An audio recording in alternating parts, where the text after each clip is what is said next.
¿Cómo están? Espero que estén muy bien. Vamos aquí otra vez en un nuevo video. Comenzamos. Bueno, vamos a hablar acerca de la política internacional.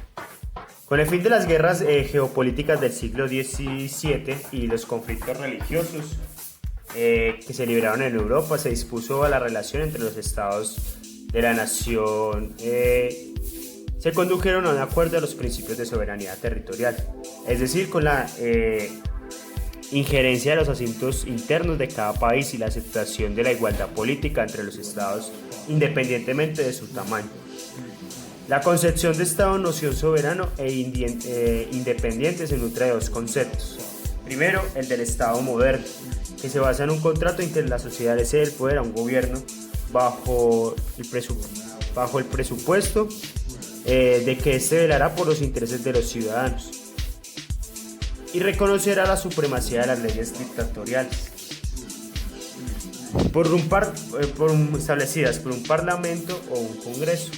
Segundo, el de la nación, que resalta el tejido cultural y el vínculo territorial de los individuos que habitan en un lugar determinado.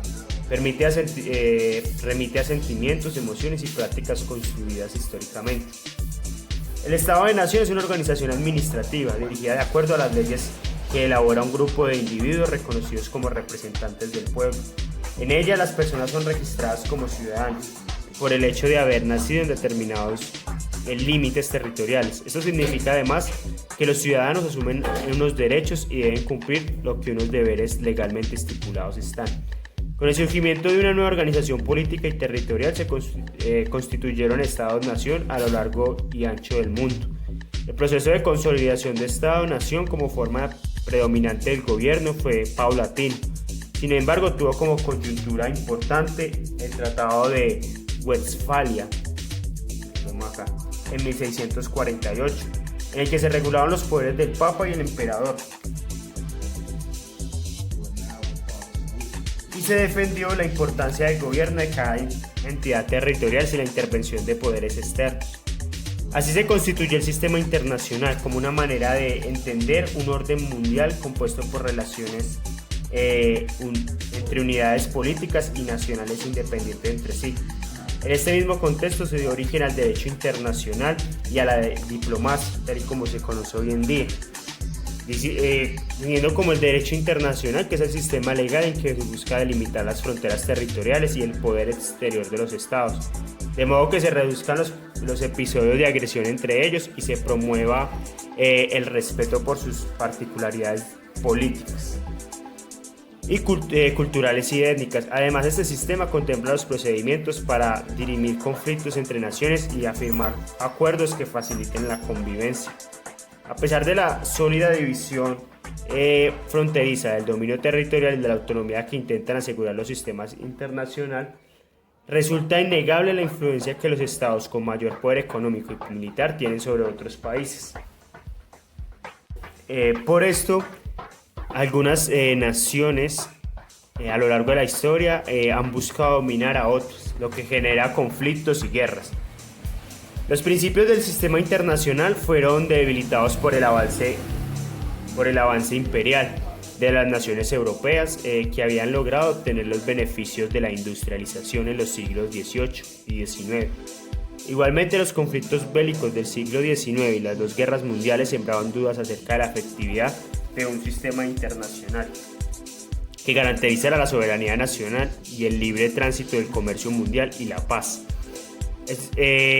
Vamos a hablar acerca un poquito de lo que es la diplomacia. Es un conjunto de prácticas y herramientas que utilizan los estados para afrontar relaciones armoniosas y de cooperación entre sí, y así evitar agresiones, conflictos o guerras.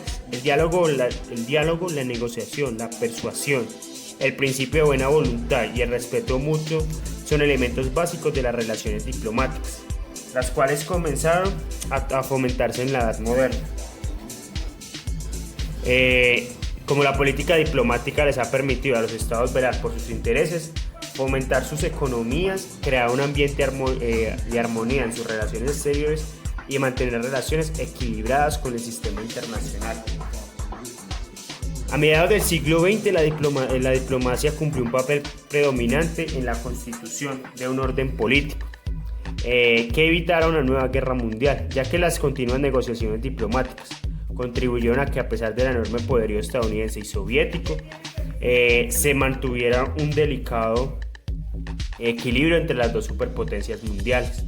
Eso fue el primer atisbo de una política global, pues el mundo entero se acopló a un sistema internacional bipolar dominado por Estados Unidos y la Unión Soviética, dos polos políticamente opuestos, lo que significó que cada país se identificara con uno de los extremos y actuara conforme a esto. Por tanto, las prácticas y estrategias diplomáticas dieron lugar a un orden en el que las profundas diferencias políticas entre las dos potencias dividieron el mundo entero en dos bandos, que llamamos el bando comunista y los capitalistas, cada una ideología diferente y una forma de producción económica.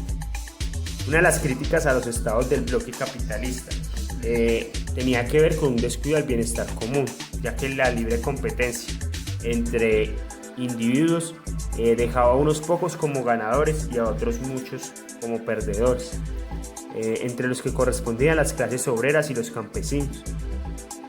Algunos economistas teóricos políticos de la época decidieron proponer un modo de organización del Estado que trabajara en los derechos humanos de segunda generación, es decir, los derechos que buscan garantizar la dignidad económica, social y cultural de las personas. El estado de bienestar, base del Estado de Derecho, contempla un tipo de organización que fue aceptada y adoptada principalmente por las naciones europeas y Estados Unidos. En este se impulsaban políticas que favorecieran a los empleados y a los campesinos mediante la implementación de medidas enfocadas al aseguramiento del empleo para todos, los sistemas de salud y educación gratuitos, los subsidios agropecuarios de vivienda y los auxilios especiales para los desempleados, madres, niños y ancianos.